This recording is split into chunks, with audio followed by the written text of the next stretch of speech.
Yes, this is the Apostle out of Zurich. This is the news out of Venezuela. If you're on my channel for the first time, do like, share, comment, and subscribe. Thank you all for staying in with me and listening in. This is the headline out of Venezuela. Closing of the U.S. Embassy in Venezuela pave way to harsher measures against Maduro. Secretary of State Mark Pompeo made clear exactly what his intentions are, that the closing of the American embassy in Caracas now remove constraints that have until now reigned in U.S. policy there, said Pompeo on Tuesday. Decisions you make are always encumbered by the fact that you know there's real risk to your own people that you have sent into harm's way.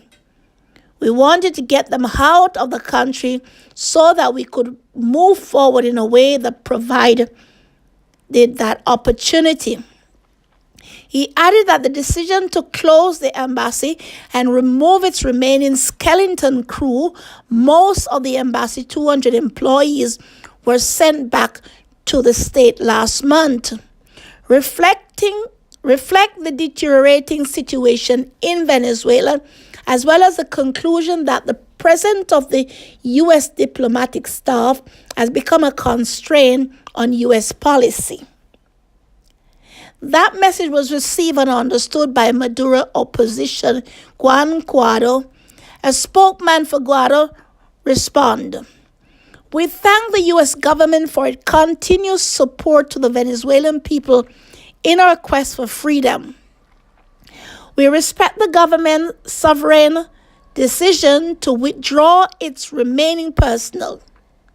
We fully understand that state of Secretary of State Pompeo on this issue and stand by it. We wouldn't want the U.S. embassy personnel in Venezuela to be constrained by U.S. policy. Part of the reasoning behind the decision to close the embassy, no doubt, was the personal safety for those remaining behind.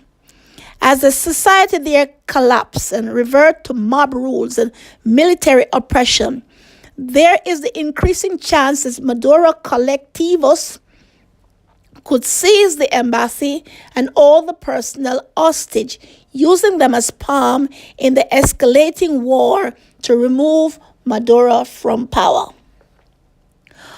Under report by the mainstream media was the impact those collectivo, motorcycle gang, and Maduro authority, who are armed and trained by Cuban military and intelligence service, add on Maduro's success in stopping the humanitarian aid caravan from entering his country.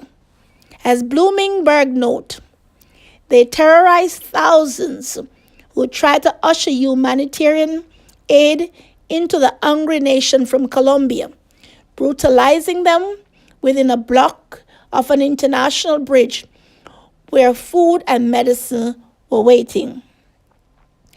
With the threat to U.S. embassy personnel removal, U.S. policymakers such as Elliot Abrams, Trump special envoy to Venezuela, are now free to impose special significant, his word, additional sanction against Maduro, his regime's official, and their financial pipeline. These would be on top of sanctions already being applied to more than 250 of Maduro's people and those applied against Russia Venezuela Bank on Friday. Despite protestation to the contrary, the military option to remove Maduro, especially if he allow his collective to arm Guaido or any of the 30,000, 40,000 U.S. citizens living in Venezuela, remain firmly on the table. Maduro's position is also being threatened by the crash of the electric grid that began last Thursday.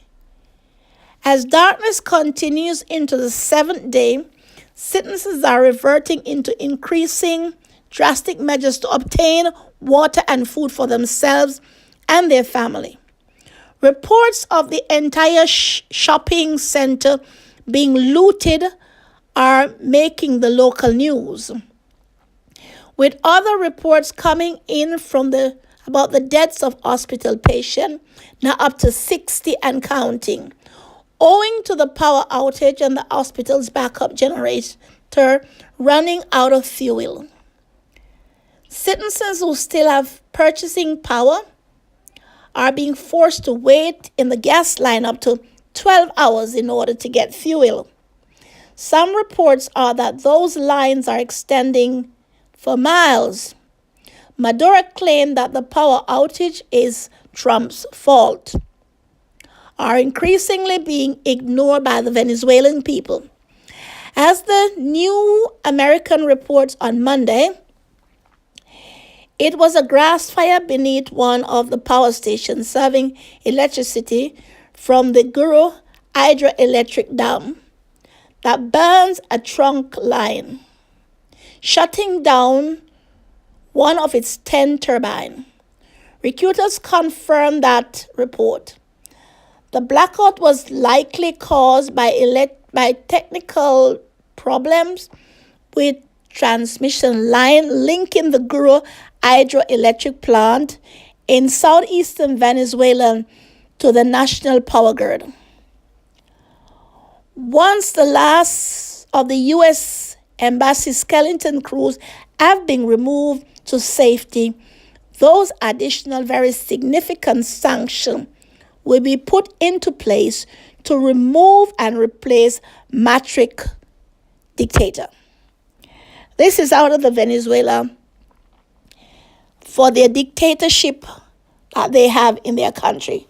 They're depriving the nation people from getting aid, humanitarian aids, supplies, and all this thing to come into the country. It's not just Venezuela. It's a lot of countries that are doing this. Let us lift up our prayers for the people of Venezuela. They need us. They need all of us to stand with them, to help them to face this crisis that they are going through. My viewers and subscribers, it has been a tragic road for many countries, and the Venezuelan people are feeling it. Share your views. Share this video. Like it. Subscribe to my channel for latest views and upviews. Shalom.